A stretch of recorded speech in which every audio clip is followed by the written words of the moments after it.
മടങ്ങുവീൻ, പാപം ചെയ്യാതിരിപ്പീൻ. ഇപ്പൊ പ്രാർത്ഥനാ പായൽ മുഴങ്കാൽ മടക്കാൻ സജീവമായി എനിക്ക് താല്പര്യമുണ്ടാകുമ്പോൾ ഞാൻ ഏറ്റവും പ്രധാനമായി തകർത്ത് കളയേണ്ട ഒരു മേഖല, ഞാൻ ആത്മാവിൽ പോരാടേണ്ടുന്ന മേഖല,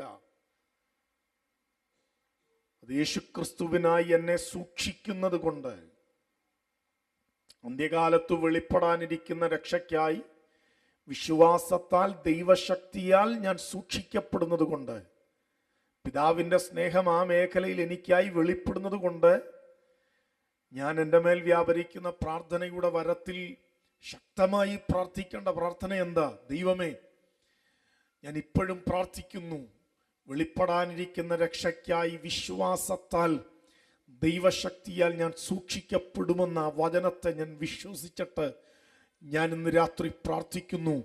പാപം ചെയ്യാൻ എന്നെ പ്രേരിപ്പിക്കുന്ന സകല സാഹചര്യങ്ങളുടെ നടുവിലും പാപത്തിൻ്റെ ശക്തിയെ പരാജയപ്പെടുത്താൻ കഴിവുള്ള അങ്ങയുടെ ശക്തിയെ എൻ്റെ മേൽ പകർന്നിട്ട് എന്നെ ജയാളിയാക്കി നിർത്തണമെന്ന് ഞാൻ പ്രാർത്ഥിക്കുന്നു. കൃപയുടെ പേര് പറഞ്ഞ് പാപത്തിന്റെ മണ്ഡലത്തിലേക്ക് ചലിക്കാൻ നമുക്ക് അനുവാദമില്ല പ്രിയപ്പെട്ടവരെ. ആമേൻ. ക്ഷമയുടെ ദൈവം ഇന്ന് രാത്രി നമ്മളെ കൊണ്ടുവന്ന് നിർത്തിയിരിക്കുന്നത് നിയമം നൽകുന്ന മരണത്തിൽ നിന്ന് നമ്മളെ അവൻ സ്വതന്ത്രമാക്കി. എന്നാൽ കൃപ ഇന്ന് രാത്രി നമ്മുടെ മുൻപിൽ വെച്ച നിയമങ്ങളുണ്ട്, അരുതുകളുടെ പ്രമാണം, അത് മാറിയിട്ടില്ല.